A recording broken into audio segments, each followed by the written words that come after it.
What's going on, Thunder fans? Welcome back to the Bring the Thunder podcast. We're going to do a little game preview today.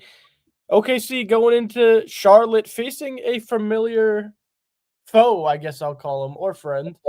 Trey Mann. Obviously, every OKC fan in the world loves Trey Mann. The team still loves him. They hang out with him while they see each other. They always take in the post-game pictures. So we'll see what Trey Mann has to say to his old team today. But just getting into it, Charlotte's coming off a loss to Milwaukee last night and a few losses back to back, while OKC is coming off a huge back to back victory over the Golden State Warriors and the Los Angeles Lakers in blowout fashion. So, obviously, tonight should be smooth sailing, but let's just break it down a little bit. Xavier, the expected lineups tonight are looking like a return of Lou Dort for OKC. Right now, expected is Shea, Kaysen, Lou, and then obviously Chet is probable and Isaiah Hartenstein.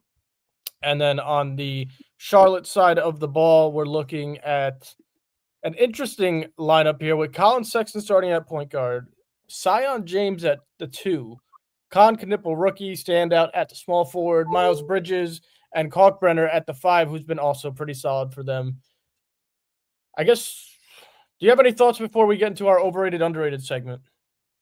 I guess my main thought would be just I'm happy to see Lou Dort kind of come back for us.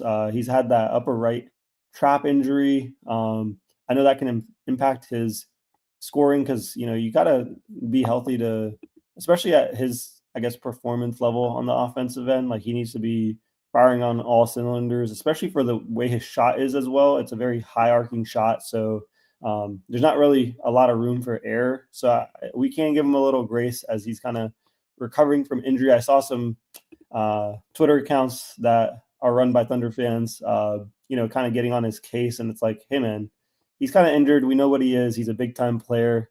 He's still going to be great on defense, even with one arm behind his back, to be honest, really honest. Those Thunder accounts are hilarious, run by a bunch of morons talking about we should trade him. They'll understand it eventually. I mean, I guess they still don't understand it after he won us a few games in the playoffs last year and a championship.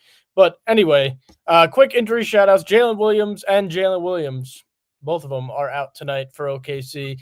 Jalen out with the shoulder, and then obviously J-Dub still recovering from the wrist surgery, but should be back within a week, maybe two. But I would say within the week because everything's looking good. He was reevaluated, and he's definitely posting on his story that the return's coming soon. I have his update. It's set for 10 to 14 days. So definitely, I would say 2 weeks out. Probably like early December for his return for an update because when he did get reevaluated, they did say there was a setback. So I don't know if you saw that part. There was like screw loose. That's kind of scary for me when I hear something like that. Like, because with Chet's injuries so far, they've been more like broken bones, stuff like that. Like this is an actual injury where there's moving parts and pieces. And for me, that's more scary for a guy like J-Dub that requires obviously his wrist pretty heavily. And so that's something I'm going to be watching out for throughout the season. Hopefully managing that and then him not rushing back as well. Cause I know he's posting a lot, like he wants to return. He's on it, interviews and everything else like that. And I'd rather him even take more precaution or more time than rushing back and then something happens with the wrist again, because he's really crucial for us long term. Like this isn't just about this season, but if we want to have many runs towards the finals at his age and the amount of money we paid him to, I'd rather him take his time. So that's I agree. It's interesting because you see him warming up. He looks decent in warm-ups. He's not wearing the brace right now, so I guess we'll just keep everybody updated. The more we hear, we'll let you guys know. But with that being said, Satmir, we're going to get into our underrated, overrated segment for our preview here. I'm going to let you start with an overrated player for the Charlotte Hornets coming into tonight. Yeah. My overrated player is going to be Miles Bridges. To be honest, he has a high shooting volume, but his efficiency I've seen can dip against more elite defenses that are able to kind of stack up on him going towards the basket. He'll start shooting a little bit more. And that's kind of the playbook around him. He tries to insert himself using his athleticism. And I just think, that type of player is easy for us to stop because we know what they're kind of trying to do. And even like putting a guy like Cason Wallace on him would be very effective. So that's my overrated guy. He hasn't seen that much consistency throughout the league. He averages a good amount of points, but it doesn't seem like it's going towards winning or anything like that. So it's a lot of solo play. Yeah, it's definitely solo play. I didn't really pull an overrated guy. I agree with you with Miles. The only reason I didn't go with Miles is he's actually, I agree. It's a lot of points. It doesn't go towards any winning or, winning basketball, but he has been putting up the numbers since LaMelo went down. He's 32, 20, 34. So, I mean, he's been fine for Charlotte where he's going to get a lot of opportunity, but I just went with nobody, honestly. It's just a bunch of players, so they have a bunch of some good, some aren't even expected to be good. So I didn't choose anyone for overrated. I wasn't going to take my shot at Charlotte tonight. But with that being said, go ahead and give me your underrated player for tonight. Yeah, for underrated, I think we already mentioned his name before, but I like their center, Ryan Kalkbrenner. He's been super impressive every time I watch the Hornets. The other guy, they also have Diabate. I used to have that guy for my fantasy NBA basketball, and bro gets 10 rebounds per game, which is honestly huge because if he gets any amount of points, he's great from a fantasy perspective. But even from an NBA perspective, if you can have a backup center that comes in on very limited minutes and gets a bunch of rebounds, that's extra possessions for your team. And so I value guys like that. So kind of their duo, but mainly Kalkbrenner has been kind of the more offensive force, and I think he's going to be pretty solid against us tonight. And I'm hoping Chet can get a couple blocks on him, and I'm sure he'll get a couple blocks back. So yeah, Kalkbrenner's a good pull. He's averaging 10 and 7 this year.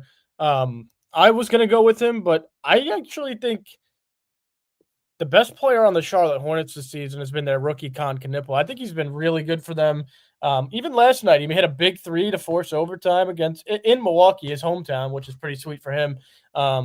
He's even looking better than his teammate at Duke, Cooper Flagg, so far this year. He's averaging 18 and 6. Obviously, two different players and two different teams, but he's coming off a 32-point game last night in his hometown. He's been pretty consistent. He's had a couple 30-point games so far this year. I think he's the best player on that team moving forward, even over LaMelo. So I'm going with Con. I think he's a nice player for them, and he maybe has a bright future in Charlotte. Hopefully he can turn things around over there. Moving along, we'll go into our X Factor for tonight's game.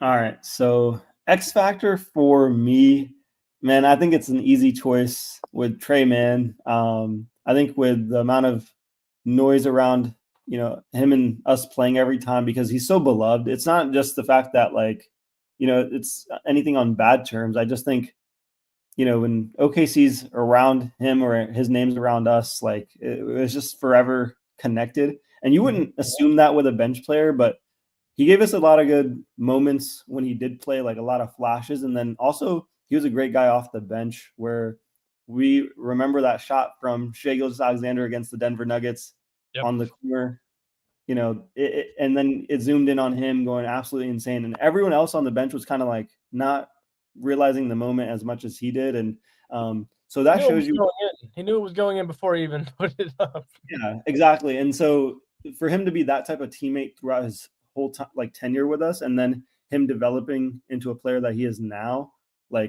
he's got crazy hops with that dunk that he had against the Bucks, where he immediately had Giannis check in. Giannis saw the dunk and immediately walked in and was like, yeah, I got to shut this down. And he has that ability, and then he can make shots. He has that AI type of play style.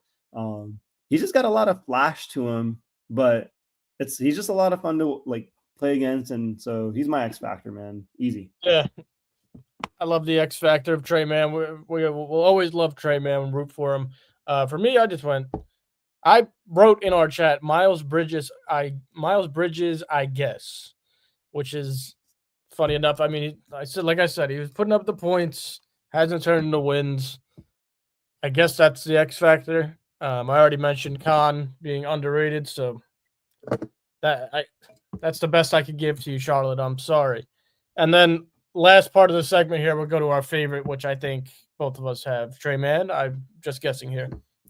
Yeah, no, most definitely. I like Trey Mann. Another guy that I liked coming out of the draft that I would like to see some minutes for is Tijon Salon.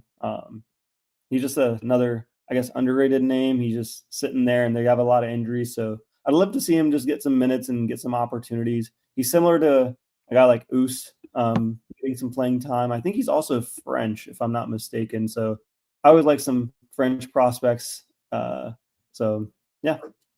There we go. Yeah, and obviously I went with Trey Mann. Already raved about him.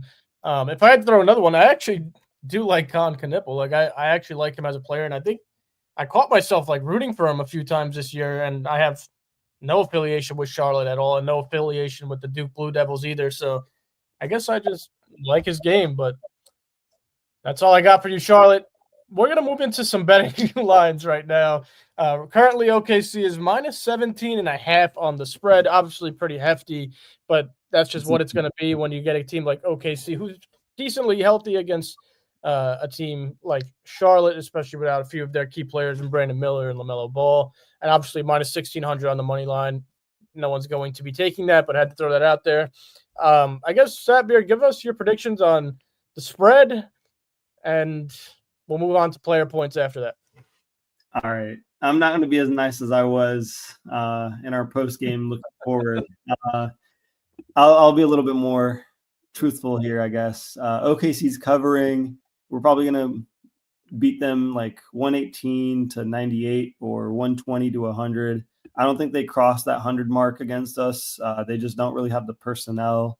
They just don't, outside of like 3 or 4 names that we mentioned today, even on offense, like they just don't have the offense to even get to 100, in my opinion. If they do, that'd be great. Like someone has a hot shooting night. I'd love to see them get it close and get Shea to play some fourth quarter minutes. I'd love to see that, to be honest, because it's been a while since he's played the fourth.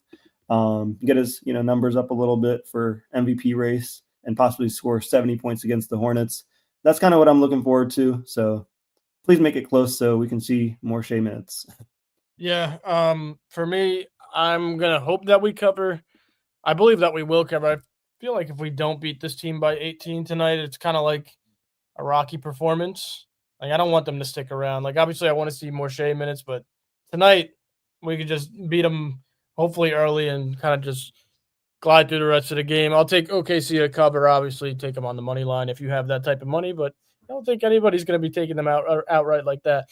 Moving along, you mentioned it. Shea's sitting at 30.5 over under right now for his points. It really is just how much will he play tonight? Yeah, I think it's going to be, is this game done in the first half or is this still going to continue into the second half? If it does, I mean, the most he usually plays is up until the third because he wants to get to his 20 to 30 points, at least 30. So I think it's probably safer to say the under, especially if you're going to take the money line and that we're going to cover the spread and everything else. So might as well stay consistent with that and just say Shea under 30. And then the one guy, I guess we can. What do you think actually before we transition? Yeah, really quick. It's so tough. Like if I was giving real advice, I'd tell people not to bet this line at all tonight, over or under, just because he could drop 32 in 3 quarters, or he could drop 26 and 10 assists in like 2.5 quarters. So just don't take the line. But for the video's sake, I'm gonna take 30 on the dot, so that would be the under tonight. And then obviously moving along here, I think this is my lock of the night. This is the one I'll actually tell people to take. AJ Mitchell's sitting at 14.5 points right now, over under. AJ's coming off the bench tonight, most likely. Kaysen will be starting over him and Lou. But AJ's going to get a shit ton of minutes tonight just because obviously we're expecting the blowout. Over on his points 1,000 times out of 1,000, I think, tonight. 14.5 is way too low. Yeah.